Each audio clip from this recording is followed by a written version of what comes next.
Teman-teman yang saya hormati, selamat malam, selamat tengah malam. Sebentar lagi 7 menit tadi sudah berganti. Assalamualaikum warahmatullahi wabarakatuh. Ada 3 hal yang sudah saya sampaikan.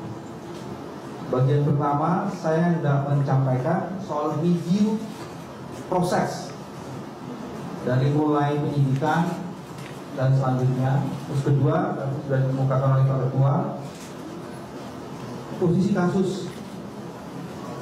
Dan yang ketiga, untuk merefresh juga akan disampaikan soal orang-orang yang pernah terlibat dan berkaitan erat dengan tersangka AW ini. Jadi 3 hal itu.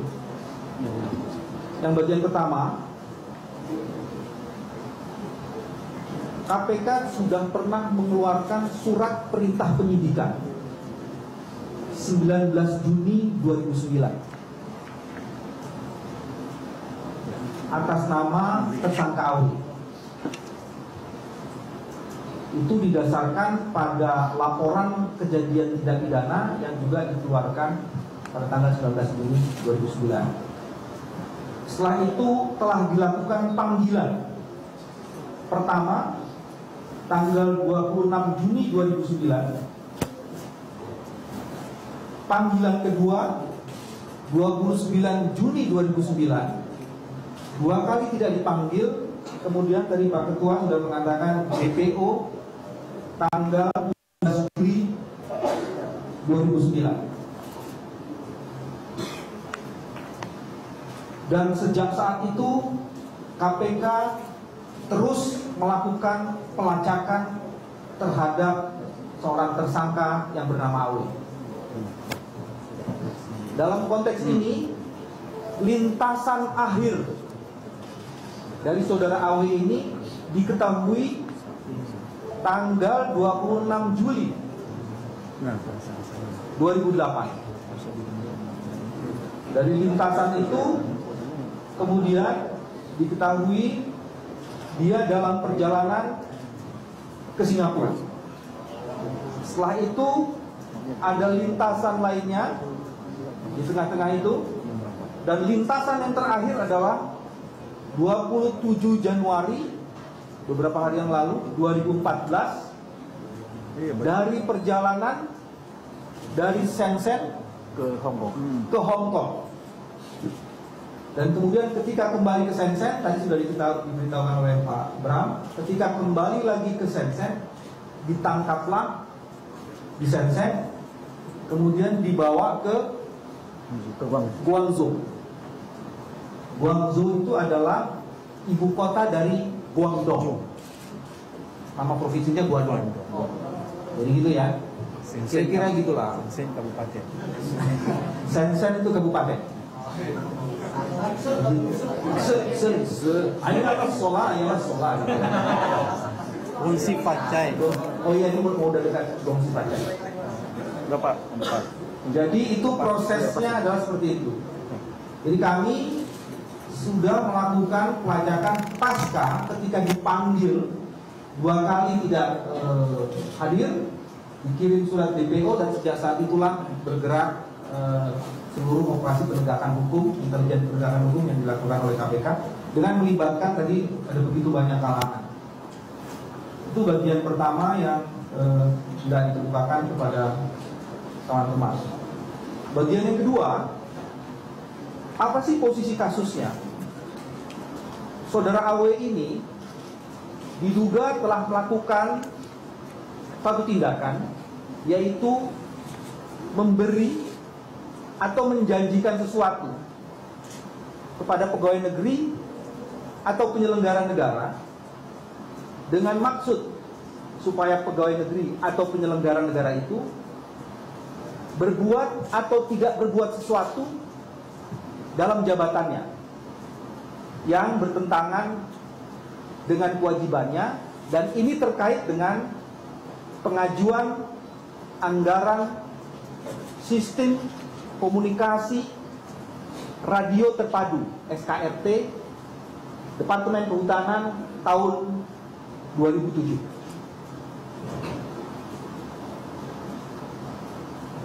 Sedikit kronologisnya, PT Masaro Radiocom itu merupakan rekanan dalam pengadaan SKRT.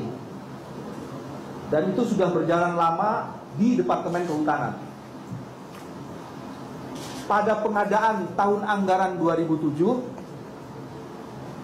PT Masaro ini melalui AW diduga telah melakukan pendekatan dan memberikan fee kepada beberapa pejabat di Departemen Kehutanan untuk meloloskan pengajuan anggaran kegiatan revitalisasi SKRT.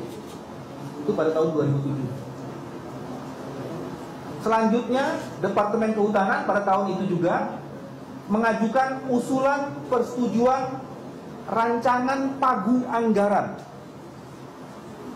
69 program Gerakan Nasional Rehabilitasi Hutan dan Lahan, yang di dalamnya terdapat revitalisasi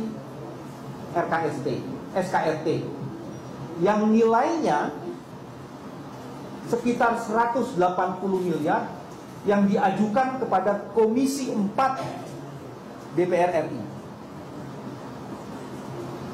Diduga atas persetujuan anggaran SKRT tersebut, tersangka AW juga telah memberikan sejumlah uang kepada anggota DPR RI Komisi 4 selain tadi di atas pejabat dari Departemen Kehutanan. Jadi itu posisi kasusnya. Itu bagian yang kedua. Nah, bagian yang ketiga yang ingin dijelaskan adalah untuk refreshing aja. Kalau teman-teman wartawan masih ingat, telah ada beberapa perkara yang telah divonis hakim berkaitan dengan SKRT. Yang pertama adalah suami dari penyanyi yang lagu-lagunya banyak disukai oleh Pak Ketua, Yusuf Erwin Faisal, selaku Ketua Komisi 4 DPR RI. Tadi saya sudah Ustaz soalnya.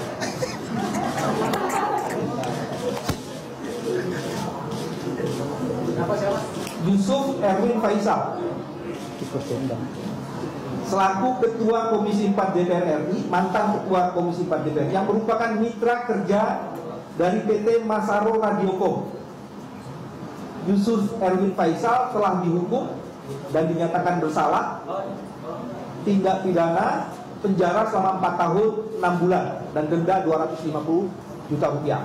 Yang kedua adalah beberapa anggota DPR RI Komisi 4, yaitu antara lain Aswar Cesputra, Hilman Indra, dan HM Fahri Andi Leluasa.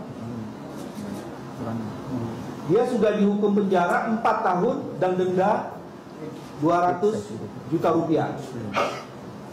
Yang keempat, Wandoyo Siswanto, itu pejabat di Departemen Kehutanan. Dia sudah dihukum vonis penjara 3 tahun dan denda 100 juta rupiah. Yang keempat adalah Putra Nevo A. Prayuga, selaku Direktur PT Masaro Radiocom, yang telah divonis dengan hukuman pidana penjara 6 tahun denda penjara dan denda sebesar 200 juta rupiah.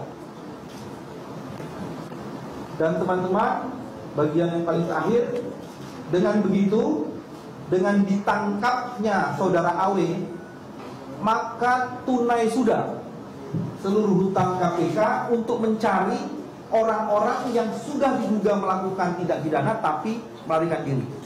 Karena ini adalah orang yang terakhir yang belum bisa ditangkap oleh KPK.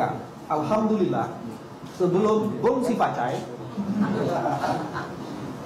sudah dilakukan penangkapan terhadap, dan waktunya cukup lama. Jadi Pak Ketua sudah mengatakan dari mulai 2009. Jadi Anda bayangkan 2009, 2010, 2011, 2012, 2013, baru muncul 2014. Nah, kira-kira itulah yang dari dikemukakan. Terima kasih kepada seluruh yang tadi sudah dikemukakan.